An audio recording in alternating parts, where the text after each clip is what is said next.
Show with the Fantasy Footballers.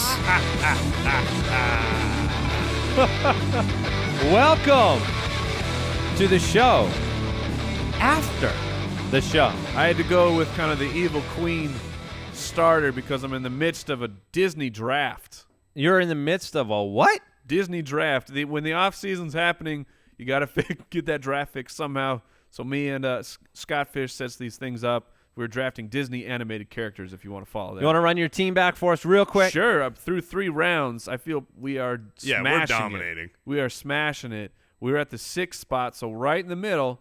We went Genie with the first round pick. Somehow he fell to us. Nice. Then Woody. Woody toppled to the middle of the 2nd, which was an embarrassment to this draft. Yeah. And then we followed it up with the young gun, Queen Elsa, in round 3. That's 3 stars. I mean, the monetary gains between Woody and Elsa. I don't know if there's a combo that we can know match that they're good. We know that these characters are good. You want to know how? Because Rotten Tomatoes says they were good. And if Rotten Tomatoes says they're good, then it's good. Then it's good. Yeah. So we're talking about Rotten Tomatoes today. How ironic. Yeah, well, good transition. So the discussions have come up around the studio lately about Rotten Tomatoes, and there was an article that came out that was talking about, I don't know who it was, and I'd give you credit if I did. They basically were saying how Rotten Tomatoes is ruining cinema. And so maybe hyperbolic. I don't know. Slightly. But we talk around the office, like specifically with the movie Passengers. It was a movie that with Chris Pratt and Jennifer Lawrence. When you see the trailer, you wanted to see the movie. Yes. Mm-hmm. All I of was us excited for it. all very excited about the combo and a sci-fi space movie, fun things. And then when it came out, Rotten Tomatoes had a 30-something% score. I'm not seeing that. And instantaneously, like Jason and I did not go see the movie in theaters. I did not either. Mike did not see it in theaters. We got kids, man. I can't waste my time. It impacted my decision. And then this discussion came up because recently Jason and myself have both rented the movie at home. Jason went against Rotten Tomatoes and rented it, liked it, and then I said, you know what? I'm going to do the same thing.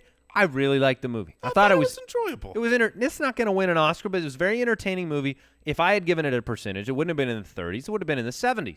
Yeah, I would have said like a 73. Yeah, and see, that's one of the issues with Rotten Tomatoes, right? Their score is, did it get It's thumbs up, thumbs down. or down from the critics? And so if people see it as a slightly less than great movie and these critics start giving it downs, then all of a sudden it drops to the 30s or there's just not, I feel like there's not a lot of movies that end up in the, Let me tell you, in the 50s, 60s. It's like, oh, they're all great or they're all Andy's terrible. prepared. let me tell you over here. something.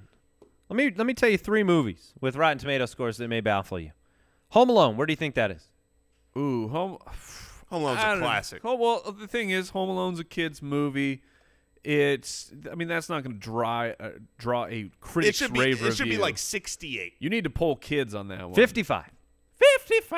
55% to Home Alone. That All would right. be. You see that? You know what they give you in school? They give you an F if you got a 55. But I get it. Ace Ventura, Pet that's- Detective, 100. See, you're 100. See, you're polling. 45%. It's comedy. Either, Billy Madison, Oh, that's got to be like a 45%. See, the thing about Rotten Tomatoes are there are many nuances to how you have to approach the site. A comedy, I never look at the score for a comedy because that is so personal taste of do you like that comic? What was Do you like that style of the comedy? Martin Short movie? Oh, yeah, Clifford. Clifford was, that's like a cult hit. So funny. But the Rotten Tomato was just garbage. Because if you don't like Martin Because it was Short, stupid. you're not going to like it. If you don't like Adam Sandler, you're going to think Billy Madison is the stupidest movie ever. And if you think that then you know is what? You're correct. dumb because Billy Madison is one of the goats of Did you comedy. pluralize that? Yes. Space Jam, 35%. Because Space Jam is really bad. So I think That's- the you overarching gotta be point is fair. whether or not, like I've said this before, that I think trailers can ruin movies. I think trailers can actually take away the intangible effect of surprise for certain things, whether it's discovering actors or I know you have to do that to sell a movie. I'm not saying you shouldn't have a trailer. I'm saying I think it does affect a cinema experience, a movie experience. If I don't know certain actors or certain things are going to take place in a movie, You get to experience you it. get to experience, and that's why sometimes when you catch a movie on television and you've never seen it before, it can be better. You kind of get glued into that because you're just kind of surprised. But now the argument, though, is I don't like going to movies that are terrible. I don't like going and wasting my time. We've got kids. I don't want to. So it's nice to say, well, is this a good movie? Are people saying this is a good movie? But is it telling the truth? Here's what I think, truly. I think they need to switch their to forward, a 1 to 10 or something? I think that would be better as well. However, I think they need to, if just the simplest thing, switch their forward-facing number that they show from the critics, which is their default, to their audience. Because the critics are snooty, and they're like, no, this is not good enough. I like the movie snob calling critics snooty. Yeah, well. He is. I am. But if I want to know what the people think. You know what I mean? Do most people give this a thumbs up or a thumbs down? I think that would be more accurate. When you look at a lot of those comedies. The critics, they Jingle All the Way, 17%. They got that one. Actually, Jingle All the Way. I loved it. I really did. So bad.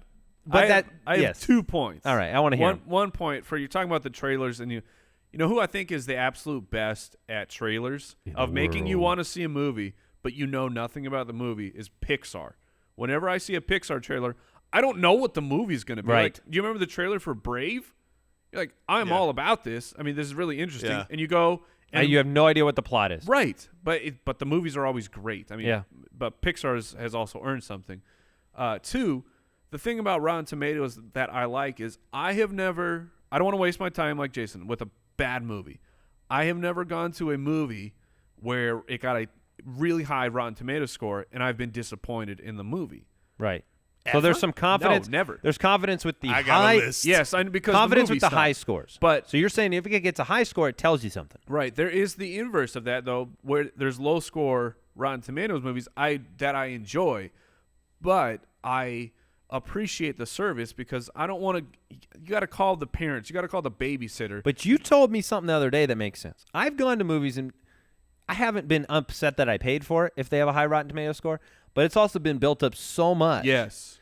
And the inverse happened with a movie like Passengers. I call it the Village effect. It had like because of the movie The Village. Yes. And I had the same thing. The Passengers was 33%. I had low expectations. The movie blew them out of the water. When a movie is hyped and then crushed by the critics, crushed by your friends who go see it in the movie theater, and you avoid going. This was The Village for me. I mean, everyone I knew thought this was just terrible when they went and they saw it in the theater. They were so let down. And I didn't go to the theater, but I watched it later on HBO. It came on. I didn't spend my time going to the movie theater, paying to go to the movie theater. It just was on at home, and I watched it. Well, I enjoyed it. I didn't love it, but I thought it was worth watching. But I can see how people can be frustrated when there's so many factors of going to the movies that if a movie's bad, it sucks. That's ruined your day. See, we had this great show, and we all made good points, and then at the very end, you ruined it all by saying The Village was good. I loved The Village. Oh, come on! That's a 66% on Rotten Tomatoes. It's actually a 43% on Rotten Tomatoes. Well, I'm saying the three of us. Gotcha. Yeah. Brooks, weigh in. Village, good or bad? No good. Yes! No! Smart man, Now we're down to Brooks. 50. All What's right. real quick, what's your favorite movie? And I'll tell you the Rotten Tomatoes. Braveheart, of course. 78%. Should be 102. Idiots. Blade Runner. Blade Runner. That's going to be in the 90s, baby. Rotten Tomatoes. 90s. We've got 89. Oh, I was so close. 89%. That's all right. 11% of people I guess I are should dumb. see that movie. How have you not seen Blade Runner? It's They're on my making a new list. one. It's on my list. Right behind right. Jingle All the Way too. Jiggle all the way. Goodbye, everybody. Thanks for tuning in. Hey, Goodbye. Subscribe to the YouTube channel. That's in order.